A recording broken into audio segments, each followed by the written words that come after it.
Estamos iniciando o quarto episódio do AN Podcast e hoje, como sempre, trazendo um convidado com muita experiência na área jurídica e também com uma atuação social muito bonita. Uma pessoa que viveu um bom tempo aqui em Cacoal. Ele é conhecido também como filho da doutora Desuíta, uma pessoa que foi muito querida aqui na sua trajetória também na nossa cidade. Nós entrevistaremos hoje o desembargador Isaías Fonseca. O desembargador Isaías Fonseca, vou falar brevemente o currículo dele, é extenso, resumir aqui, mas ele é graduado também em matemática pela UNIR, graduado em Direito pela UBRA, mestre em Direito pela Universidade Federal de Minas Gerais, já atuou como procurador do Estado, procurador da UNIR e desde 2012 exerce representando na vaga do 5º Constitucional da Advocacia, é desembargador do Tribunal de Justiça, e hoje nós vamos falar também um pouco de com tantas atividades que ele desenvolve, ele se doa com muito afinco num projeto belíssimo que é o NAC, o qual ele também contribui, dirige também o NAC. Então abro também aqui o nosso espaço para os cumprimentos iniciais aqui do desembargador Isaías Fonseca. Muito bem-vindo, um prazer recebê-lo e poder fazer esse bate-papo aqui contigo hoje. Eu que agradeço, bom dia de hoje aqui estar no podcast, AN Podcast.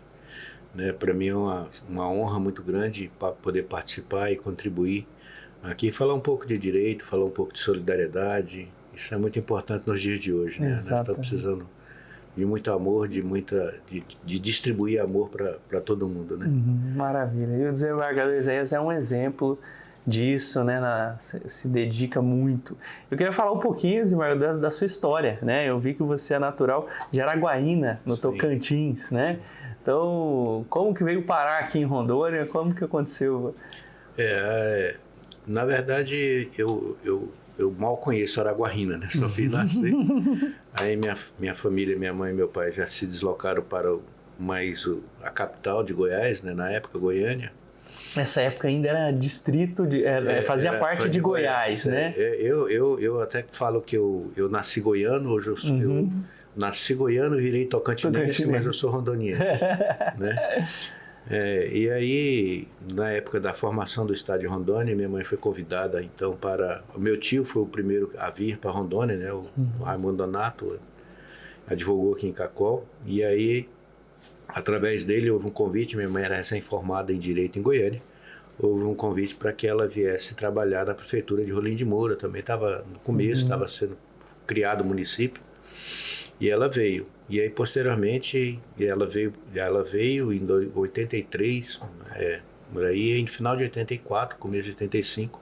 Aí ela trouxe os 2 filhos que tinham ficado em Goiânia, que era eu e minha irmã. Então, desde 85 que eu sou um habitante de Rondônia e rondoniense, né? Porque, inclusive, quando eu viajo assim, vou para algum evento, a bandeira que eu levo e que eu me cubro é a bandeira de Rondônia. De Rondônia. Maravilha. E você, até um fato curioso do doutor Isaías, muita gente não sabe do mundo jurídico, né? Mas o doutor Isaías, ele graduou, né, em matemática, né? E também lecionou um bom tempo, né? Matemática, na minha vida, surgiu aos 13 anos de idade, né? Eu resolvi estudar, porque eu era muito ruim nisso, né? Aí resolvi estudar sozinho e consegui pegar o fio da meada, acho que é isso aí. Mas isso aí é até um bom exemplo, porque eu quase reprovei matemática nas séries 5ª, 6ª, 7ª série, né? Quase reprovei mesmo, eu só não conseguia.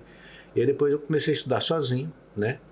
E aí, a partir dos 13 anos de idade, lá em Goiânia, eu já comecei a dar aula em cursinho pré-vestibular, né? Então eu dou aula de matemática desde os 13 anos de idade. Então a formação de matemática, ela era quase que uma obrigação para mim. Na minha vida eu tinha que me formar em matemática.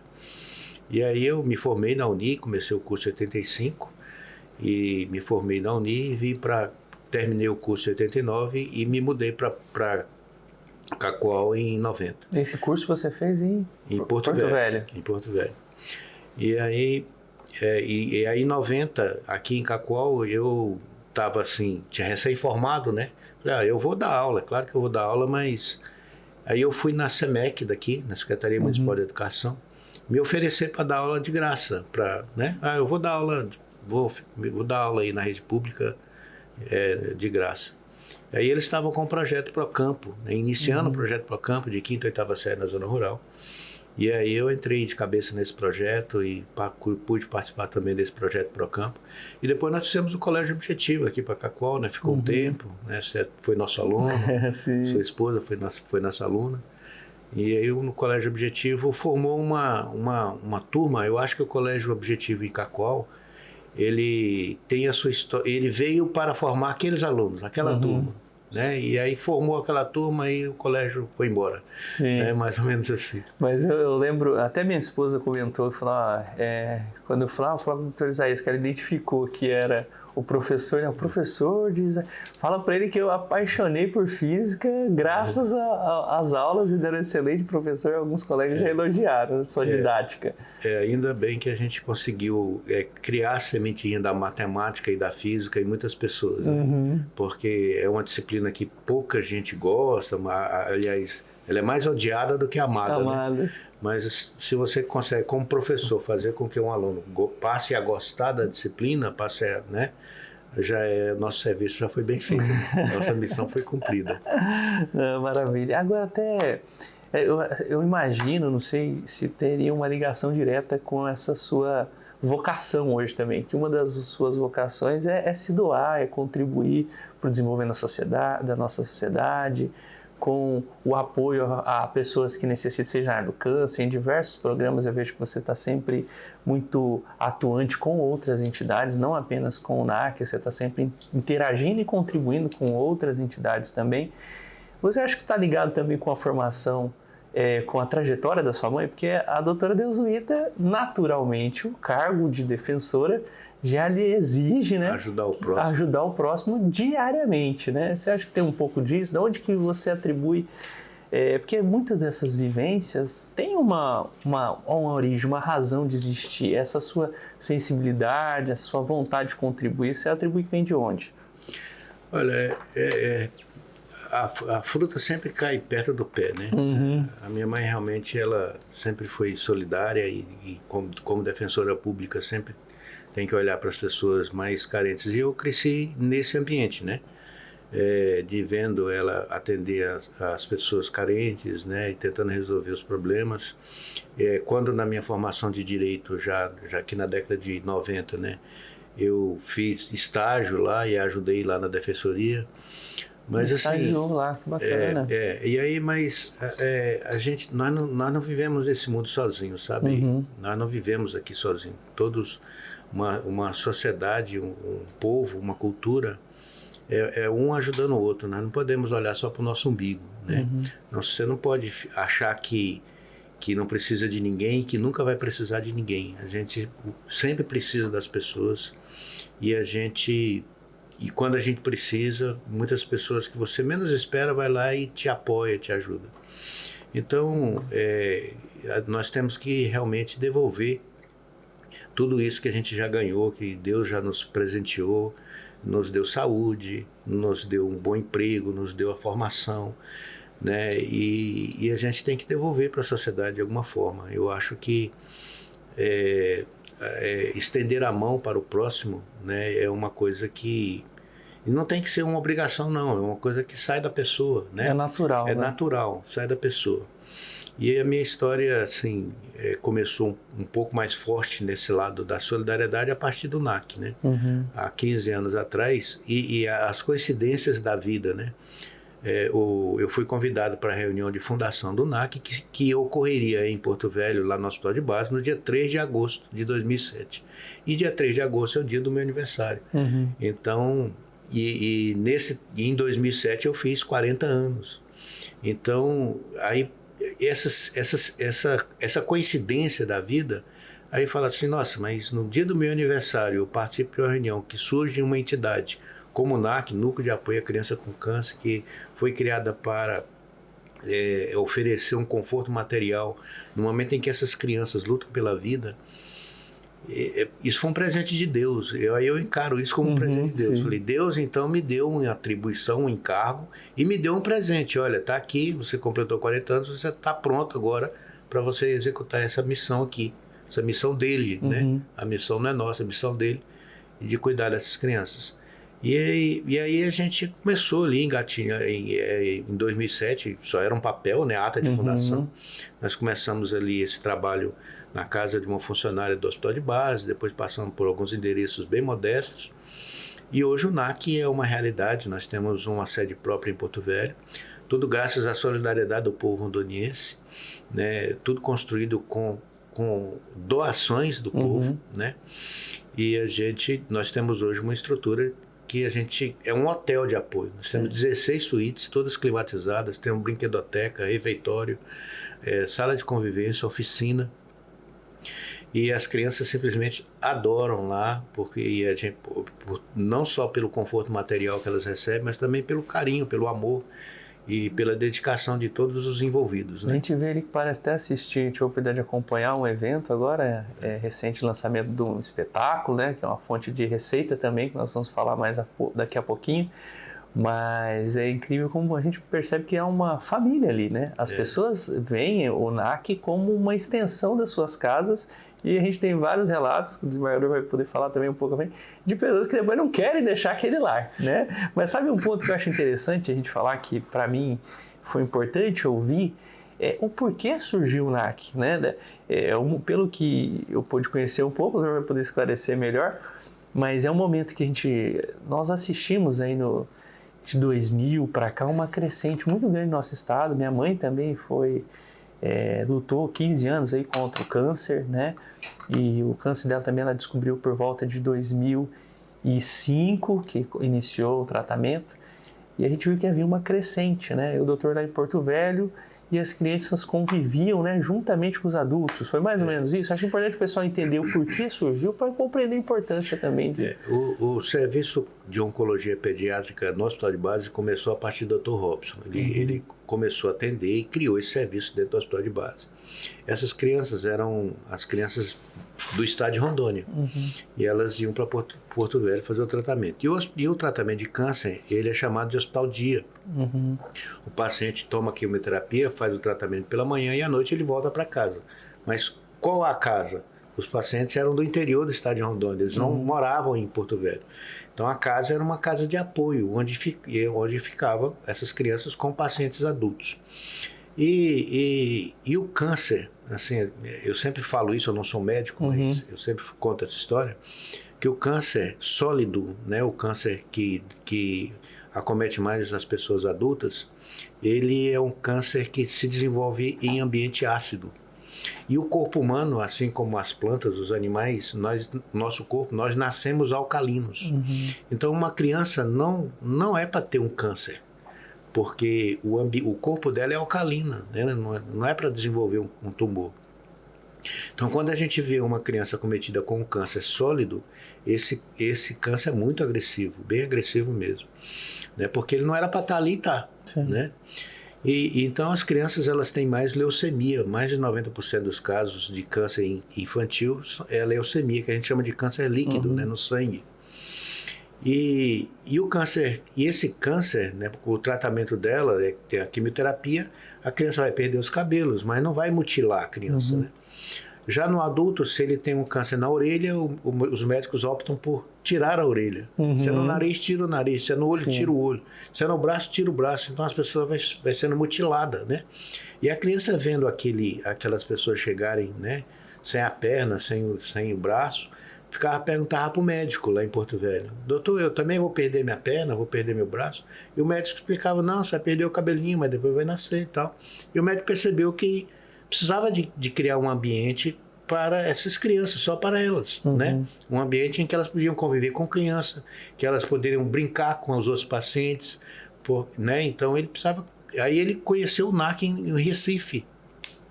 Uma viagem que ele fez no Recife, ele conheceu o NAC e trouxe a ideia, né? E aí ele convidou algumas pessoas, dentre elas eu. Na época eu exerci o cargo de procurador do Estado, a minha esposa trabalhava lá na oncopediatria, né, no laboratório da oncopediatria. E aí ele, através da minha esposa, né, me convidou. E a minha esposa me convocou para ir para a reunião. Aí eu fui para a reunião e nesse dia nasceu então essa instituição. A partir daí nós começamos a atender as crianças já nessa casa, né, na casa de uma funcionária do Hospital de Base, e depois partimos para esses endereços mais próximos que eram alugados, né? E a gente sempre com a intenção, não, nós precisamos ter uma sede própria, precisamos, né? E começamos, ganhamos o terreno da prefeitura de Porto Velho e começamos um projeto. A nossa intenção era atender uma criança por suíte, né? Sim. E a gente poderia atender o pai, a mãe, a tia, o irmão, o pet, todo mundo da família para nessa hora estar com a criança.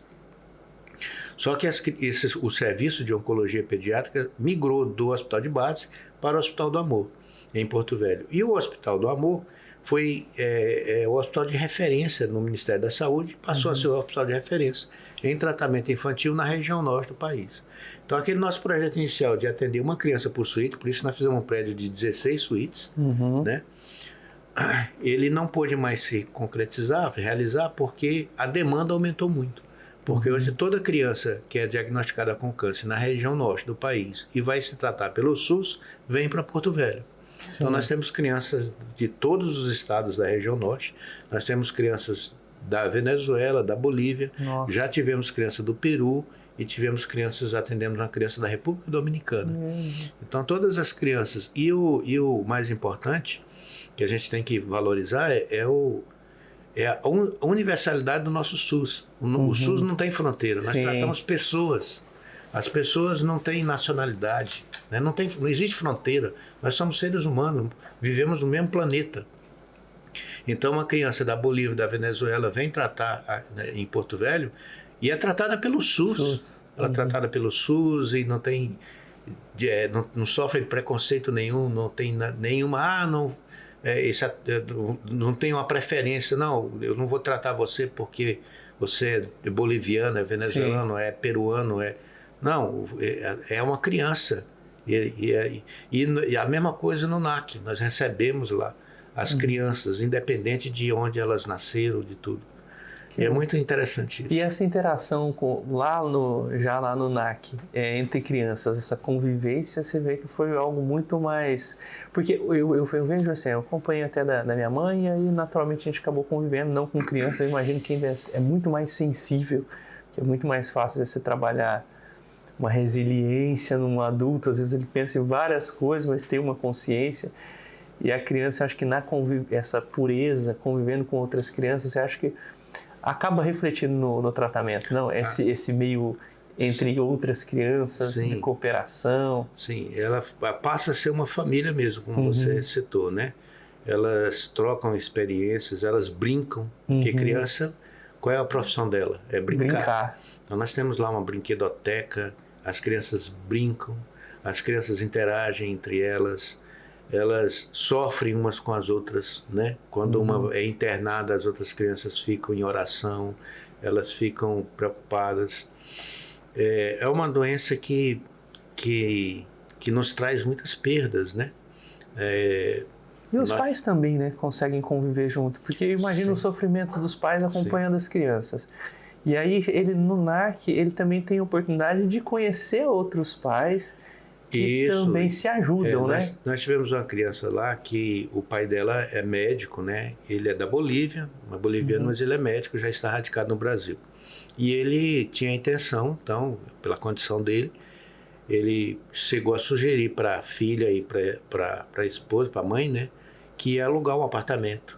Não, eu vou alugar um apartamento para vocês ficarem em Porto Velho. E a filha virou para ele e falou, não, pai, eu não aluga não, porque eu não quero sair do NAC. E a mãe também, não aluga, nós moramos aqui é uma família, a gente convive com outras pessoas, vamos ficar isolados num apartamento. Sim. A gente não quer isso, a gente quer ficar aqui no NAC. Então, assim, essas experiências, e as crianças, assim, elas acabam esquecendo do tratamento. Do tratamento, né? Elas esquecem e passam ali. E o tratamento acaba ocorrendo também dentro do NAC, porque a parte psicológica, a autoestima, isso é essencial. Eu tenho visto, eu acompanho da minha mãe, eu acho que a resiliência, aquela vontade de superar, a positividade, a solidariedade de outros colegas para com ela, isso foi essencial para ela conseguir lutar mesmo com câncer agressivo, ficar 15 anos ali, e achar até que outros fatores que no final ela acabou se entregando por outras questões emocionais, enquanto ela teve apoio. Então, eu pelo que eu vivi, né, eu tenho certeza que, como é positivo, o tratamento não acontece apenas quando elas estão lá fazendo a sua químio ou a sua rádio, mas o tratamento, que é muito efetivo também na cura. Nós tivemos um outro podcast recente com uma oncologista, ela falou como esses fatores influenciam no sucesso. Então, o NAC é também, sim, um tratamento dos pacientes e não só uma acolhida. Eu tenho, pelo que eu vivi, né? Não sei se o doutor pensa. Não, realmente. E para quem se doa?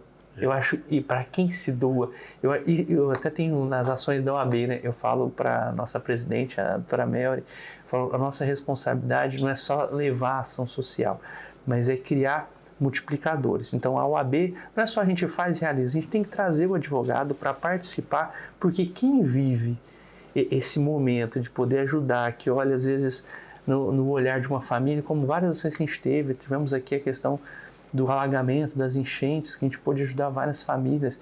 É algo que toca a gente, né? É algo que toca e a gente vai criando multiplicadores. Então, é importante, o Dr. Isaías sempre faz uma convocação, né? Para que as pessoas vão conhecer e entender também essa loucura dele de tanto se doar, de viver. Mas eu acho que só quem está ali, olha no olhar, vendo um vídeo ontem, a gente já se emocionou com as imagens das crianças.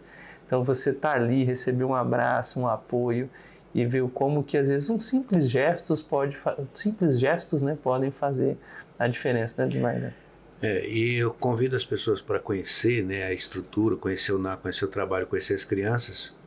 Antes de mais nada, né, eu tinha uma demanda para a gente resolver, que era o fornecimento de pães, o pão, pão nosso de cada dia. E aí eu falei, eu vou conversar com o pessoal do ramo da panificação em Porto Velho. Aí eu fui, um parceiro nosso, a Panificadora Roma, em Porto Velho, e aí eu fui na panificadora, quem é o proprietário? E a pessoa, ele não está aqui e tal. Um belo dia eu fui lá e ele estava. Aí eu fui conversar com ele, e aí eu falei assim, olha, eu me apresentei e tal, a gente tem um projeto e tal, e ele, do NAC, nós estamos precisando de alguém que forneça os pães, né? Aí ele falou assim, eu vou conversar com o pessoal, com a nossa associação de panificadoras, e aí a gente pode fazer aí, cada um contribui um pouco, né? Aí ele falou, mas quantos pães? Eu falei assim, olha, porque as crianças elas saem muito cedo para o hospital, a maioria sai em jejum, né? Para receber a quimioterapia, e elas acabam se alimentando no hospital. Eu falei assim, olha, uns 40 pães, 20 pães pela manhã e 20 pães à tarde. Ele falou, 40 pães a minha panificadora consegue, né? Aí eu falei assim, não, mas eu não quero que o senhor assuma compromisso agora não, eu quero que o senhor vá lá. Vá lá, conheça, aí se o seu coração, se o achar que deve, aí o senhor faça a contribuição. Ele foi, levou a esposa dele, e eu não fui, né? O senhor vai lá, e deu o endereço, ele foi. E aí ele ficou impressionado, ele passou a partir de então a Panificadora Roma a fornecer os pães todos os dias. Ele já ligou para o fornecedor de ovos dele, né? Falou, olha, você vai deixar uma cartela aqui toda segunda-feira, né? E aí depois ele negociou a panificadora, ele negociou, né? Não é mais dele, são outra direção. E ele deve ter levado esse compromisso, porque eles não pararam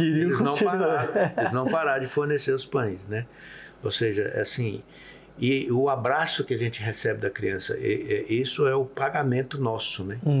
Quando você chega lá e vê o sorriso de uma criança para você, um sorriso de agradecimento e um abraço que ela te dá, é como se estivesse falando muito obrigado, alguma coisa assim. Isso é o nosso pagamento. Isso não tem preço, não tem preço. Você conseguir fazer uma criança que está no tratamento de câncer sorrir, sabe? Isso realmente não tem preço. É o tio Isaías lá. O tio Isaías. O presidente. Não, bacana. E hoje, quais são as fontes de recurso aí? Como nós temos agora um evento, né? Tem outras fontes. Como que as pessoas podem fazer também para contribuir? Em Porto Velho, né, as pessoas da Zona Leste que forem no supermercado IG Shopping da Zona Leste, elas podem fazer as compras e deixar o troco solidário em favor do NAC. Nós temos a nota legal. Nota legal, eu trouxe até umas notas fiscais aqui e tal, para a gente mostrar como é que funciona. Um aplicativo da Cefim, da Receita Federal. Você baixa... Essa notinha de mercado, né? Notinha que a gente, de toda mercado. vez que vai lá... notinha de mercado. Aí você baixa o aplicativo Nota Legal Rondoniense. Aí você vai fazer o seu cadastro e toda vez que você fizer compra no supermercado, você lê esse QR Code. O QR Code aqui. Se o caixa vai perguntar, CPF na nota? Se o contribuinte der o CPF, fornecer o CPF e o caixa registrar, só esse contribuinte vai poder fazer a doação. Tá. E o contribuinte que dá o CPF, fornece o CPF, ele concorre trimestralmente com prêmios da Cefim de 5, 10 e 15 mil reais a cada trimestre. Então você ainda pode ganhar 15 mil reais, né? E a cada trimestre está concorrendo. Se você não der o CPF, não tem problema. Você vai abrir o aplicativo, vai ler esse QR Code no próprio aplicativo da Nota Legal. Você vai ler esse QR Code e vai fazer a destinação para a entidade que você quiser. São várias entidades.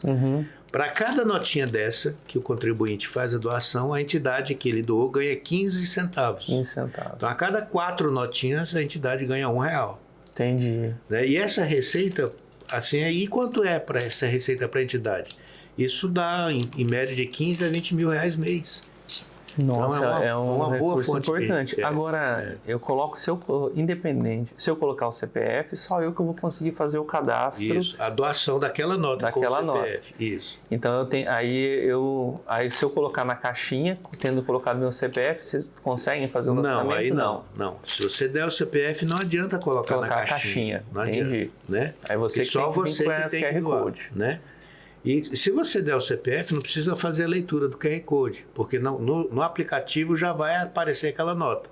É só você ir lá e fazer a doação. Aí eu coloco o CPF, pego o aplicativo, vou no QR Code... E faz a leitura e faz a doação. A entidade que você está doando vai ganhar 15 centavos por nota. E qual é o valor da nota? O mínimo R$10. Toda compra que você fizer acima de R$10, você pode fazer essa destinação. Ótimo. E aí você faz a doação para a sua entidade, a entidade vai ganhar 15 centavos e você ainda vai concorrer a prêmios na raspadinha, de 50 até 500 reais. Então você raspa lá e pode ganhar. Eu já ganhei 50 reais na raspadinha. Né? Então a Nota Legal Rondoniense, né? É uma fonte de renda. Pode ser até para você, se você for contemplado também, e você vai também estar ajudando. Muito bacana essa informação do aplicativo. Se você não baixar o aplicativo, mas é importante que todos os rondonienses baixem o aplicativo. E você fizer a doação na caixinha, né? Lá no supermercado, onde você vai, aí você faz a doação. Se você baixar o aplicativo agora no seu CPF, no seu celular, as notas fiscais das compras que você fez com o seu CPF estão todas lá. Você já pode fazer a destinação, a doação para todo mundo. Ótimo. E o mais interessante são os eventos também que nós realizamos, né? Nós temos a festa junina, agora tivemos no mês de junho lá no shopping, o shopping de Porto Velho também é um parceiro do NAC, e agora nós estamos com outro evento, inclusive aqui na cidade de Cacoal, que é o Clássicos do Mundo, né? Um show musical. E o primeiro foi muito elogiado. Todo mundo que foi no espetáculo, o espetáculo por si já ainda mais nós somos tão carentes, né? Além de incentivar a cultura, você ainda vê daquele padrão, né? O Clássico do Mundo nós fizemos em 2018 aqui em Cacoal, foi realmente um espetáculo. E agora nós vamos fazer o segundo, dia 26 e 27 de novembro.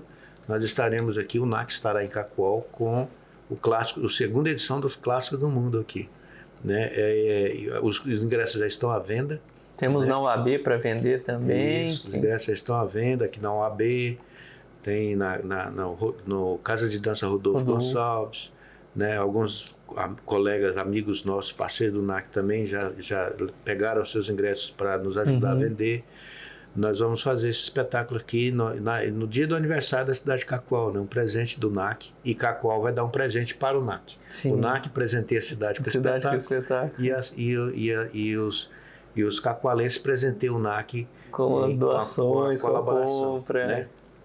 É um espetáculo que conta com a participação o patrocínio, posso citar os patrocinadores? Claro. É a Energisa, Santo Antônio Energia e Giral Energia, a Ciclo Cairu, uma empresa aqui da região, né, de Pimenta Bueno, a Ingeco Engenharia, Urbano Norte, em Porto Velho, a empresa de transporte, né?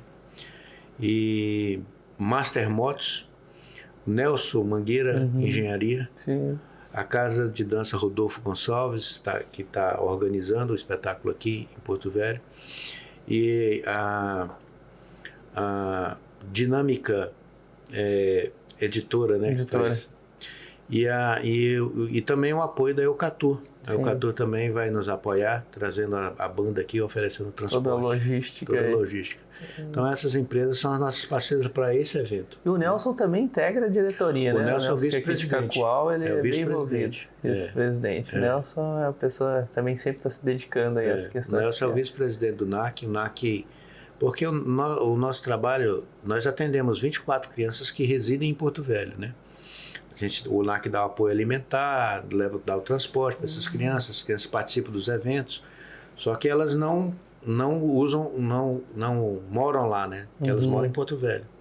Então, as crianças que moram no NAC são as crianças do interior do estado. Então, o interior é muito importante que o interior participe, porque aqui de Cacoal, por exemplo, hoje em tratamento nós temos 4 crianças. Nós estamos hoje em tratamento no NAC 134 crianças, 80 são rondonienses, 4 de Cacoal, né? E as outras são dos outros estados da federação. Nós temos do Amapá, de Roraima, do Acre, do Amazonas, do Tocantins, e da Venezuela, da Bolívia, né?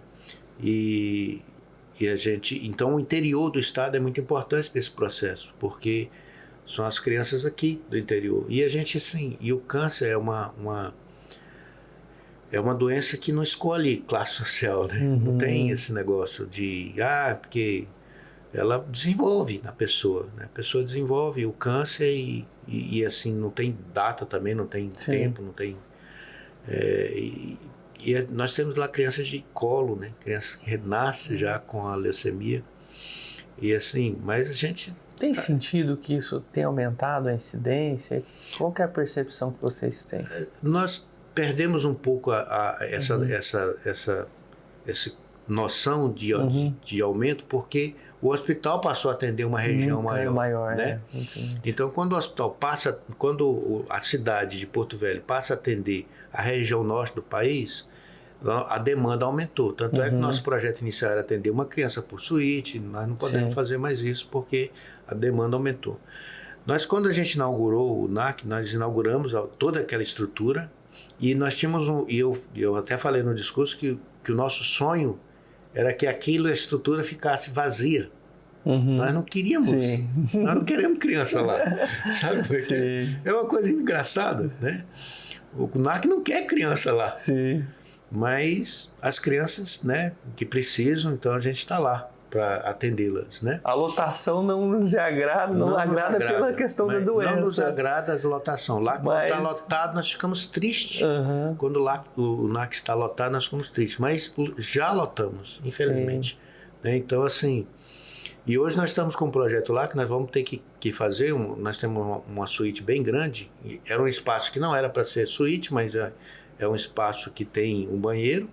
Então ele serve como suíte. Nós vamos fazer uma suíte master para atender com 5 crianças simultaneamente naquele espaço. Exatamente em razão de que as suítes tradicionais elas lotam. E a gente precisa ter uma reserva para atender as crianças e os acompanhantes, se porventura nós não tivermos espaço nas suítes tradicionais. Entendi. Nossa, então é um trabalho relevantíssimo. Me impressionou a quantidade de estados que são atendidos, as pessoas de outras regiões estão... E é assim, em Porto Velho mas é para atender justamente o interior. Por isso que nós do interior temos que abraçar esse projeto que foi pensado em nós, né? Principalmente, quem não é da capital. Eu também tive a oportunidade de participar aqui até no evento com o doutor, em que se falava da doação do imposto de renda, né? Eu acho que foi uma iniciativa até do tribunal, né? O doutor encabeçou. O tribunal tem um projeto Declare Seu Amor, Tribunal de Justiça, né? Declare Seu Amor é sensibilizar o contribuinte da pessoa física ou jurídica que ao declarar o seu imposto de renda, poder destinar parte do seu imposto para os fundos municipais e o fundo estadual da criança e adolescente e o fundo do idoso. Então, o contribuinte, nós pagamos impostos, né, imposto de renda todo mês. Então, ao final, quando ele vai acertar as contas, lá com a Receita Federal, ele pode destinar. Então, ele escolhe lá o formulário completo, chega um momento que o próprio sistema, né, todo ano a Receita lança um sistema diferente, mas no próprio sistema está lá, ele deseja destinar para os fundos da criança e adolescente, fundo do idoso, ele clicando lá, ele vai poder fazer a destinação.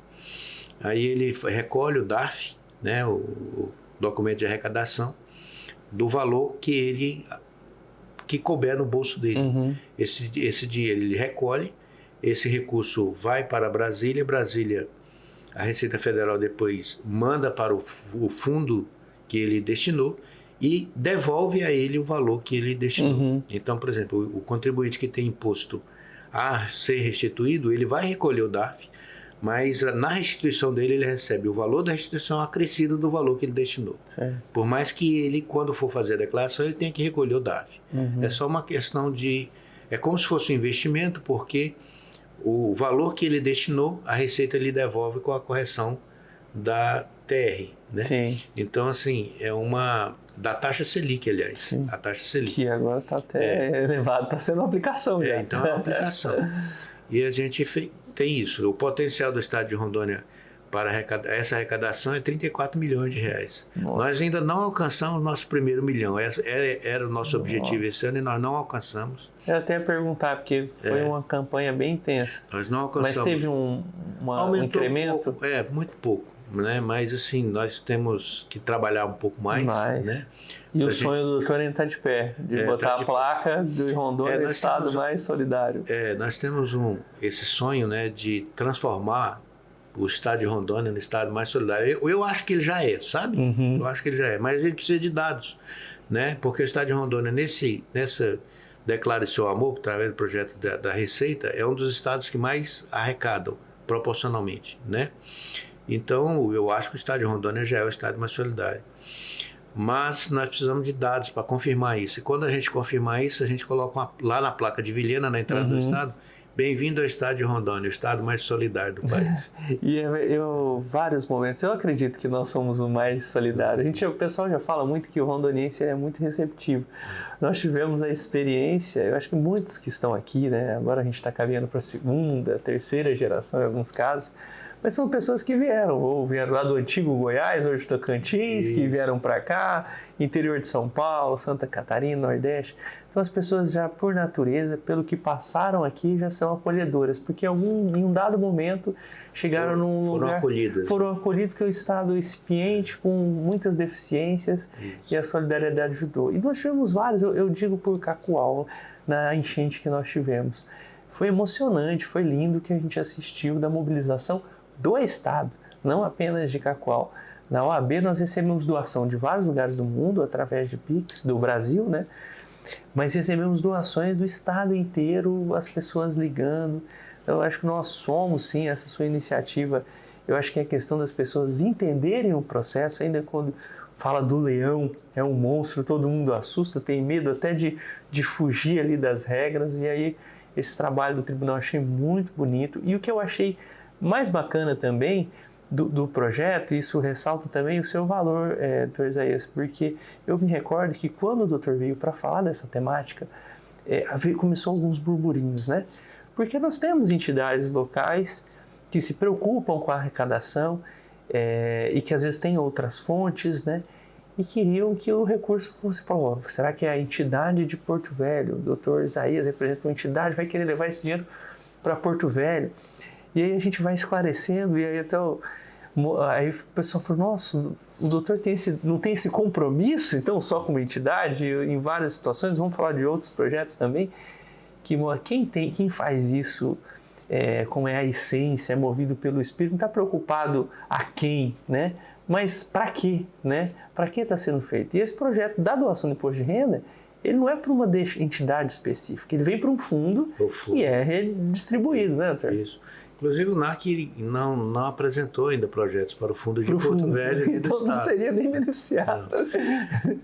Mas a gente tem isso, né? Aí o fundo da criança, adolescente e do idoso do seu município. Né? Então o contribuinte vai destinar para o fundo do seu município. Ele pode até destinar para outro município do Estado, mas do seu município. Então as entidades assistenciais que trabalham com criança e adolescente, que trabalham com idoso no seu município, podem chegar a esse recurso, pode chegar até eles através de projetos. Aí o fundo, que é administrado geralmente pelas secretarias de ação social dos municípios, lança os editais, e as entidades que trabalham com criança e adolescente, trabalham com idoso, apresentam os projetos. Se o Conselho Municipal da Criança e Adolescente, o Conselho Municipal do Idoso aprovar o projeto, o recurso é liberado e a destinação desse recurso. Então é muito importante que você conheça, né? Procure, fale com o seu contador e conheça como fazer essa doação. Não é nem doação, não é doação, porque você não está doando o que é seu. A gente doa o que é nosso. Sim. Você não está doando o que é seu, você tá destinando o recurso que é da União. Não é doação. Inclusive na Receita fala, deseja doar, só que não é doação, é uma destinação de uma coisa que não é sua. Você só está destinando lá para o seu município. Para uma ação que você já conhece o trabalho e que sabe que vai ter um resultado. Se você não fizer a destinação, o recurso vai para Brasília. Exato. Eu acho, e se você tiver dúvida, toda a diretoria a equipe do tribunal que ficou responsável por esse projeto teve eventos também com o Conselho Regional de Contabilidade. Então, se tiver alguma dúvida, também entre em contato. Até a OAB está à disposição para fazer a ponte para que esses esclarecimentos sejam feitos. Né? A gente aqui do AN Podcast se compromete, então pode procurar também o CRC, eles estão todos já qualificados para tirar dúvida e garantir que o seu recurso, a sua doação, chegue a esse fundo que vai atender uma série de entidades. Né? Queria então voltar, acho que os ingressos também, só para falar os valores do evento aqui em Cacoal, é R$100, né? A inteira. Também tem a meia também. Você é estudante, os idosos podem ter acesso adquirir, né? Pela meia entrada, né? A própria pessoa, o próprio ingresso é só meia entrada, ele vai pagar R$50. R$50. Né? Mas, assim... Se quiser comprar inteira para doar, né? Se quiser comprar inteira para doar... Tem direito a meu, nós vamos pagar porque o recurso... É a causa. E o show em si já vale a pena, né? Sim. É um espetáculo que, se não fosse beneficente, já valeria a pena pelo espetáculo. E ainda é beneficente e é para atender essa causa. Bacana. Queria voltar um pouquinho, então, eu acho que... às vezes, o que a gente vai fazendo, a nossa trajetória, as pessoas às vezes questionam de onde que veio o sucesso, quando que a pessoa conseguiu alcançar, às vezes, os seus sonhos. Eu tive a oportunidade de ver alguns trechos da história do desembargador Isaías, você vê, e aí falando do desembargador, aí você vê como algumas coisas são sonhadas lá atrás e são conquistadas, né? Mas a gente vê que muito da trajetória tem a ver também com o que você fez, né? O seu momento atual está intimamente ligado à sua trajetória que você construiu. E para a construção da história do desembargador Isaías, exigiu estudo, dedicação, enfim, mas exigiu também, em alguns momentos, me permita, que outras pessoas avaliassem a sua trajetória até aquele momento e depositassem um voto de confiança na sua qualificação, também na sua pessoa, nos seus valores, né, na sua postura ética. E aí, às vezes, alguns telespectadores não compreendem como que seria a ascensão até o cargo, de repente, de desembargador. Mas para ele se tornar desembargador de Edu Quinto, ele teve que primeiro, né, de toda a sua trajetória, construir e ter o reconhecimento da própria classe que ele compunha, que era a advocacia. Através do Quinto. Isso. Então é um processo concorrido, onde se escolhe uma lista. Né? E nessa primeira etapa, né? O processo todo, né, ele é bem complexo mesmo, né? Porque são vários momentos, né? Primeiro é dentro da sua classe. A advocacia é reconhecer. E eu ocupava um cargo de procurador do Estado. E o procurador de Estado, na época em que eu ocupava esse cargo, ele não tinha o direito da advocacia privada, né? A advocacia era só pública. Era um advogado que tinha um cliente só, que era o Estado, né? E Então, isso para a OAB já era um pouco mais difícil. Havia uma resistência, né, para os colegas. É do 5º Constitucional, então vamos privilegiar o advogado, né, o privado, né? E havia essa questão, né, esse obstáculo a superar, né? E aí é uma campanha, né? Sim. Você vai conversar com os conselheiros. Eu tive a oportunidade, na época, talvez eu não tenha conseguido conversar com todos, mas eu conversei com a grande maioria dos conselheiros da OAB, e eles realmente me deram esse voto de confiança, né, de colocar o meu nome na lista sextupla. E depois essa lista sextupla é enviada ao Tribunal de Justiça. O Tribunal de Justiça escolhe, então, dos 6 nomes, 3, formando a lista tríplice, e envia essa lista ao governador. Ou seja, é um ato complexo mesmo. Precisa da atuação de 3 esferas, né? OAB, o Tribunal de Justiça e o Poder Executivo, através do governador, que nomeia, então, um daqueles 3. Né? E aí você é escolhido pelo Tribunal de Justiça também.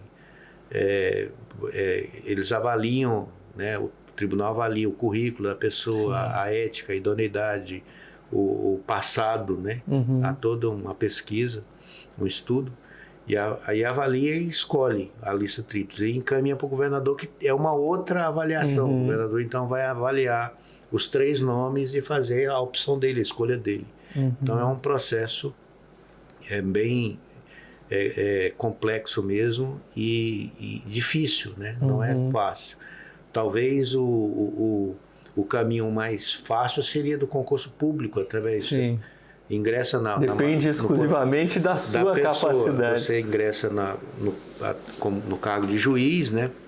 E aí você desenvolve toda a sua carreira no judiciário até chegar na ascensão de desembargador no Tribunal de Justiça.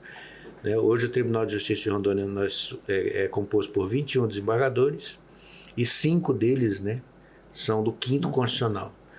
A OAB hoje está com 3 representantes e o Ministério Público com 2 representantes, que é o 5º Constitucional. E eu acho que até é importante, até só para voltar um pouco do reconhecimento, a advocacia.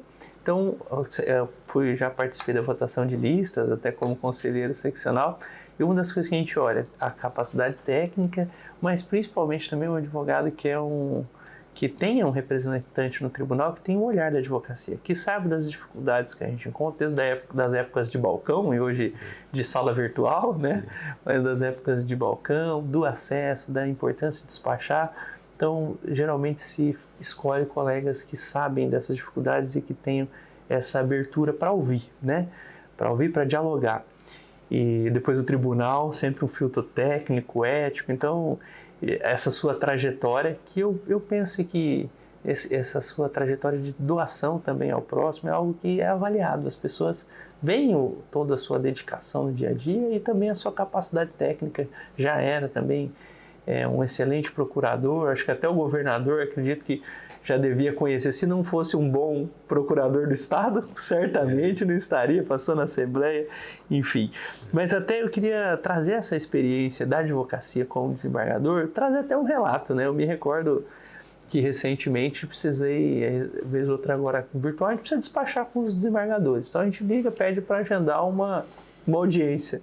E aí até recentemente comentava no evento da OAB para a acessibilidade do desembargador Isaías. Até por ser ingresso e honrar o ingresso dele do 5º. Eu me recordo que eu falei com a assessora, falou, precisava despachar, marcar uma audiência com o desembargador Isaías. Falou, só um momento, eu vou falar com o desembargador, falou, tem um advogado querendo despachar. Falou, agora, já sentou na mesa da secretária, falou, pois não, doutor, vou lá, bom dia, e já despachou. Você vê, é isso que a gente precisa. Você acha que a sua experiência na advocacia fez enxergar a importância do advogado na construção de uma nova, de um bom acórdão, nesse caso, de uma boa reflexão? Qual a importância que você vê do advogado, desse acesso ao magistrado, ao desembargador, enfim? A decisão final começa na petição inicial. Né? A petição inicial é o primeiro passo para uma boa solução do conflito, né? Então começa com o advogado. A justiça começa com o advogado. E se você não olhar para o advogado e ver, né, atender os dois lados, é claro que são 2 advogados que estão defendendo seus clientes, muitas vezes em lados opostos. Sim. Então você tem que ouvir os dois lados. Então a petição inicial, né, os fatos, e depois a peça de defesa, e você ouvir o advogado, né? Muitas vezes ele tem uma coisa ali a acrescentar que não está ali no papel escrito, né? Olha, tem um fato e tal. E o processo ele é muito dinâmico, e às vezes ele não se resolve em 1 mês, 2 meses, ele leva algum tempo para se resolver. Então, entre a petição inicial, o protocolo da petição inicial e a decisão final, acontecem fatos, né, na vida das pessoas, que os advogados é que têm acesso a esses fatos. E eles levam esses fatos ao conhecimento numa hora de despachar com o julgador, né? Às vezes um fato que ressalta uma urgência. Exato, e destacar um determinado fato que está no processo. A gente julga de acordo com o que está no processo. O advogado não vai levar também nada que não esteja no processo. Sim. Né? Então é muito importante. E outra, o advogado não é ele o advogado, é a parte. Sim. Ele é um representante da parte. Então, você está atendendo o cidadão. A gente está atendendo o advogado, mas na verdade nós estamos atendendo o cidadão. E é o cidadão que é o nosso fim. O servidor público, ele está ali para atender o público. Esse é o fim, né? Então, se o cidadão busca uma autoridade para falar um problema, sei, alguma coisa, e o faz através do advogado, como não atender o advogado? Então, não tem como você dissociar isso, falar assim, não, eu não vou atender, só... É claro que o advogado, ele tem toda a técnica, ele tem todo o conhecimento, e ele consegue separar o sentimento, né? Então, a parte, quando vai conversar com o julgador, a parte leva todo o sentimento, toda a sua emoção, e às vezes, né, isso acaba o julgador não tendo como ter um filtro. Então, o advogado é a pessoa mais adequada para levar aquela palavra da parte para o julgador.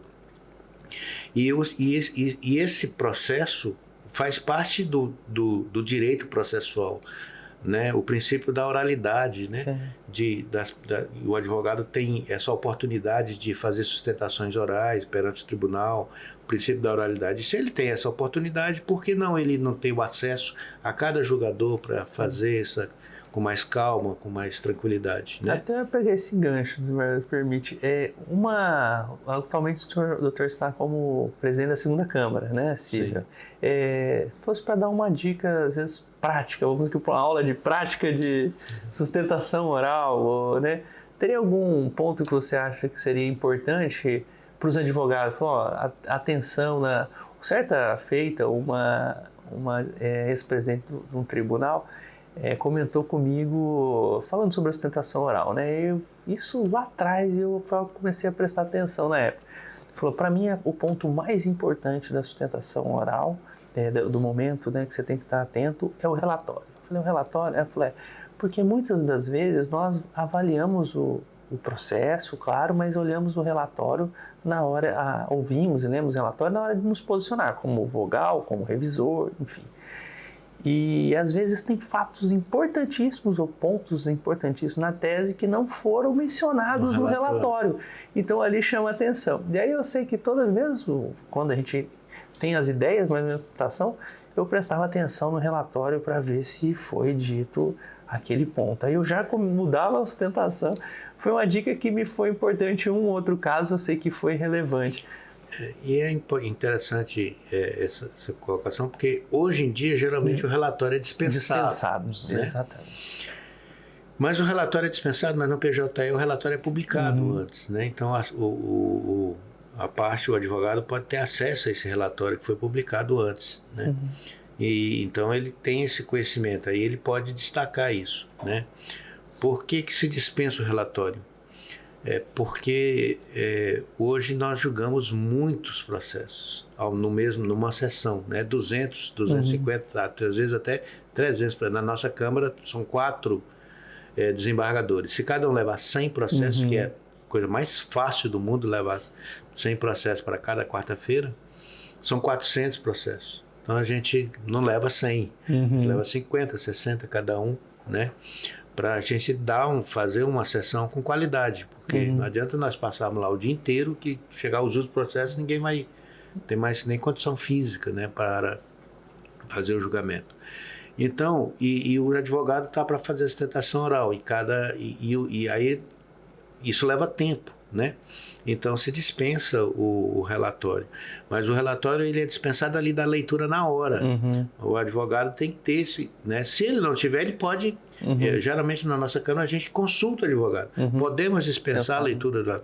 Se o advogado achar que não, se ele não teve acesso, ele pode, não, gostaria que fosse abordado os pontos que serão que o relatório vai destacar no julgamento. Que é importante isso porque se nós colocamos, se o relatório é feito e coloca os pontos controvertidos ali, são esses pontos que estão no relatório que vai ser abordado na apelação, no acordo, né? Que vai ser abordado ali. E às vezes falta alguma coisa, aí você precisa usar os embargos da declaração para resolver. Olha, foi levantada essa seguinte tese na apelação e não constou no voto. Aí você tem acesso aos embargos de declaração para a gente fazer essas correções. O embargo de declaração, tem advogado, inclusive, que... Teve advogado que já me pediu desculpa por ter entrado com embargo de declaração. Senhor, me desculpa, mas vou ter que embargar.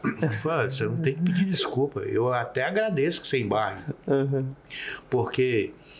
às vezes realmente faltou uma omissão, alguma coisa, e a gente precisa, através dos embargos da declaração, é a oportunidade do mesmo órgão julgador revisar e aprimorar o seu julgamento.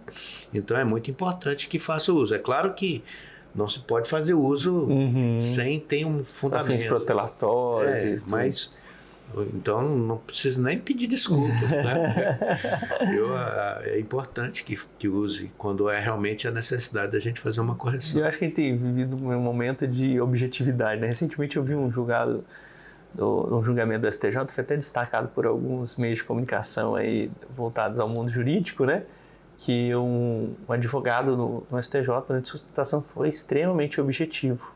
E foi me recordo que a sustentação durou tipo 1 minuto e meio. E os ministros elogiaram. Sim. E ainda até teve um que falou, até foi tão pontual e eu vou até mudar meu objetivo, e alterou o voto dele na hora para contemplar e prestigiar o colega. Eu acho que o momento hoje exige objetividade nas peças. Né? E a importância da sustentação oral, por exemplo, às vezes você estudou o processo, né? Às vezes não. Todos os julgadores têm um relator que né, apresenta uma proposta de voto e os outros julgadores vão estudar o processo, né, e chegam a uma determinada conclusão. Aí vem a sustentação oral. Quando chega a sustentação oral, olha, eu tinha abordado realmente o processo de uma outra forma, mas com a sustentação oral me surgiu uma dúvida e eu vou pedir vista, né? Aí você vai reexaminar sobre aquele enfoque que o advogado levou na tribuna. Então, assim, isso todo dia acontece, não é raro, não é uma coisa acontecer. Que é raro acontecer, não, isso acontece com frequência. Ótimo, então fiquem atentos aí, objetividade, né, também atento, relatório agora disponível no PJE, se tiver algum ponto, é só uma dica também que eu retransmito aqui, o doutor também compartilhou. Bom, a gente já está caminhando aí para o final, mas não podia deixar de perguntar também, falar um pouco, o doutor tem um livro de direito administrativo, né? Sim.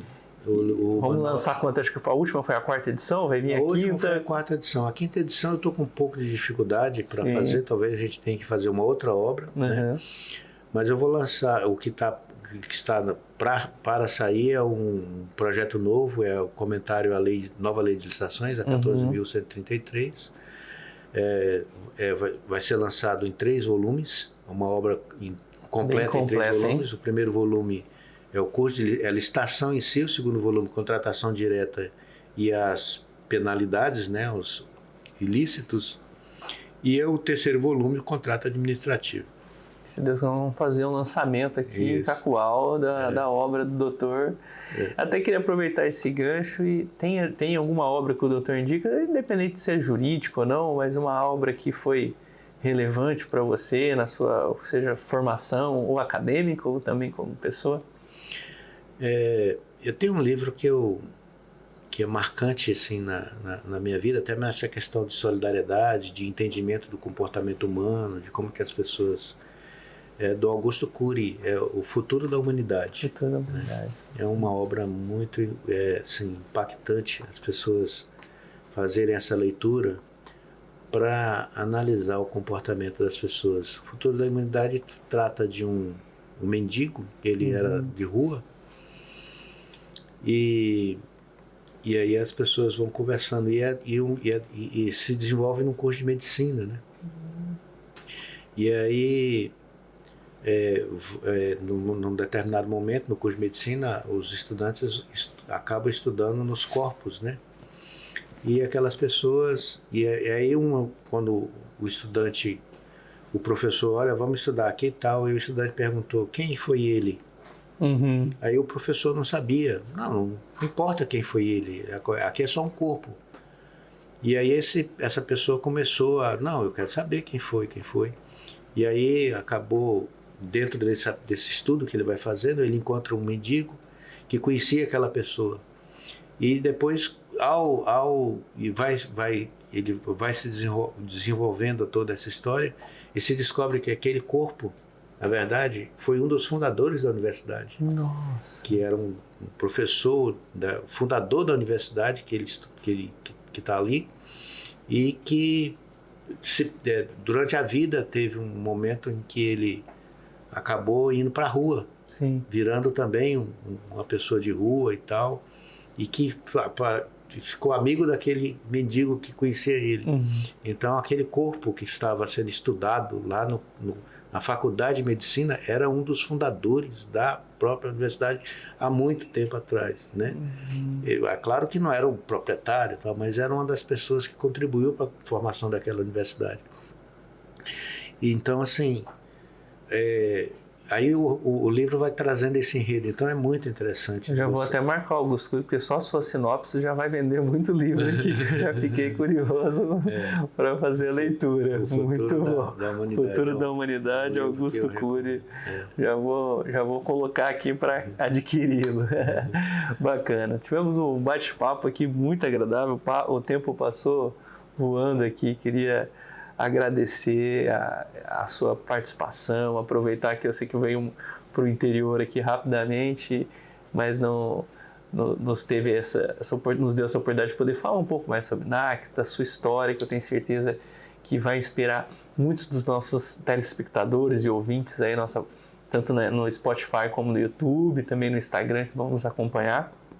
E deixo nesse momento final os microfones à sua disposição do AN Podcast e também se tiver alguma mensagem especial para você deixar para aquelas pessoas que inspiram, que vão conhecer agora a sua história e que certamente vão se inspirá-la, o que elas como devem proceder para obter sucesso, né, ou conseguir a realização, porque sucesso não é só profissional, não é só financeiro, sucesso para mim é você se realizar como pessoa, como família e também profissionalmente, né? Tem alguma mensagem, já agradecendo a sua participação e disponibilidade. Eu que agradeço esse momento, esse bate-papo aqui agradável, aqui no podcast, AN Podcast, com o Dr. Diógenes. Assim, as pessoas, nós temos que dedicar a nossa vida em tudo que a gente faz, né? Dedicar o máximo para você sempre fazer o melhor. Não que você queira ser o melhor, queira se destacar, não precisa disso, você não precisa ser o melhor, mas fazer aquilo que você se dedica da melhor forma possível, né? Se entregar da melhor forma possível para fazer aquilo. Aí o sucesso desse projeto vai acontecer se você der o seu melhor, né? Mas agora aqui em Cacoal, especialmente, eu gostaria de fazer novamente o convite a todos os munícipes aqui de Cacoal de participar conosco desse evento, né, o Clássico do Mundo, e nos ajudar nessa obra, que é a manutenção do NAC. Né? Da mesma forma que o NAC é importante para aquelas crianças que estão lá, né, que vocês são importantes para o NAC. Né? Para nós continuarmos esse serviço, nós precisamos desse apoio da sociedade.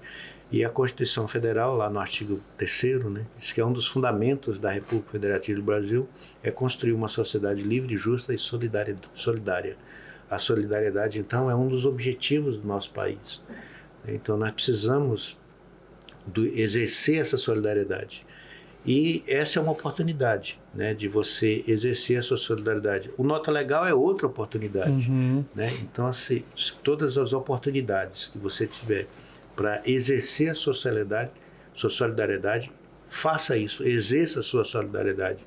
Seja estendendo a mão para uma pessoa. Eu estava em Ariquemes uma ocasião e eu estava vindo com o motorista do tribunal e houve um acidente no trânsito entre duas motos e uma moça caiu. Eu falei, para o carro. E ele parou e eu desci, fui lá e tentei ajudar a moça a se levantar, né, perguntar como é que ela estava e tal. E isso não é nada, isso não fiz nada. Só fui ajudar uma pessoa que tinha sofrido um acidente. Mas a todo momento você tem a oportunidade de exercer a sua solidariedade. Então, toda vez que você tiver essa oportunidade, faça isso, exerça a sua solidariedade. Isso não é para a pessoa que você está fazendo, é para você mesmo. O retorno para você é muito maior do que aquela pessoa que está recebendo a sua solidariedade. Linda mensagem. Então, com as palavras de Isaías, Dr. Isaías, concluímos nosso AN Podcast, mas sem antes deixar de conclamar você para participar dessa linda, contribuir, né, com essa linda instituição que, como eu disse aqui, fiz essa reflexão, não ajuda apenas as crianças, os pacientes, no acolhimento ali, mas para mim faz parte, desembargador, do tratamento dessas crianças. Eu tenho certeza que o carinho e todo o amor que é dado dentro do NAC às crianças e aos seus familiares são fundamentais para que elas tenham um sucesso e uma vida de qualidade ali naquele momento de tratamento. Então, aguardo vocês até o nosso próximo episódio. Aqueles que querem fazer aquisição dos ingressos para o evento estão disponíveis também na subseção de Cacoal. Um abraço e até o próximo AN Podcast.